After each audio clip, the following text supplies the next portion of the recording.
In the news this week, the Northern Ireland Assembly has rejected a Westminster abortion law, half of UK adults say churches should be opened earlier than July, and a Christian filmmaker talks about his new film on John Wycliffe. Hello. The Northern Ireland Assembly has voted to reject a Westminster law which forced a liberal abortion regime on the province. MPs voted in July last year to impose the changes, which officially came into effect at the end of March. But MLAs have now voted for a motion to reject them by 46 votes to 40. The result does not change the law, but makes clear to Westminster that the regulations are not wanted by Northern Ireland's elected representatives. UUP MLA Rosemary Barton said, "Everyone has a right to life. Those who are disabled and those who are not must be treated and valued equally. All life is sacred."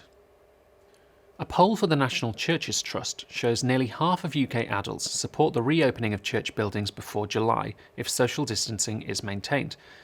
Of the 2,085 people surveyed, 49% supported the proposal, with 19% undecided.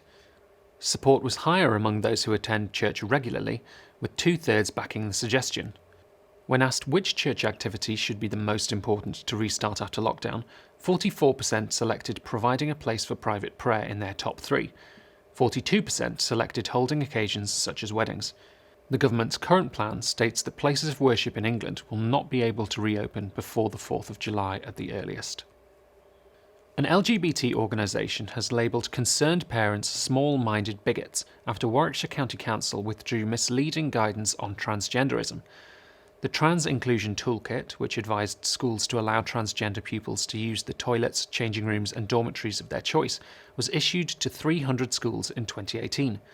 The council dropped the toolkit, but activist group Warwickshire Pride is calling for it to be reinstated, with a statement branding worried parents bigots and claiming their concerns are rooted in transphobia. The Christian Institute's education officer John Denning said the group's statement was disappointing. Warwickshire Pride says the trans toolkit is needed because trans people are regularly subject to abuse. Abuse of any person is something Christians should deplore. We're all made in God's image, and that conveys an immense dignity which must be respected. Schools must be unrelenting in their efforts to prevent bullying of pupils, however they identify. But that was not the issue with the trans toolkit. No pupil should be marginalised, and nor should parents and pupils who have genuine concerns, and in this case had to work very hard to get them taken seriously. It's disappointing that Warwickshire Pride is throwing around accusations of bigotry rather than dealing with the real issues. This guidance is not in the best interests of any pupils. Other councils using it need to follow suit.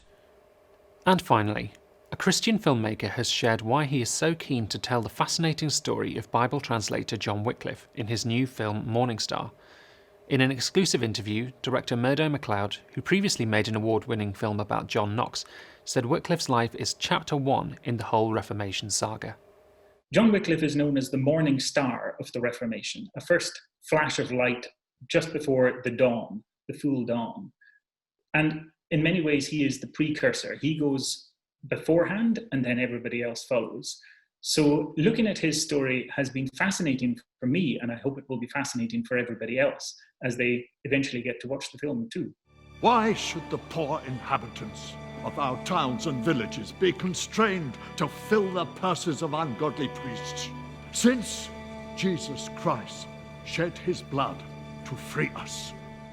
I demand that freedom.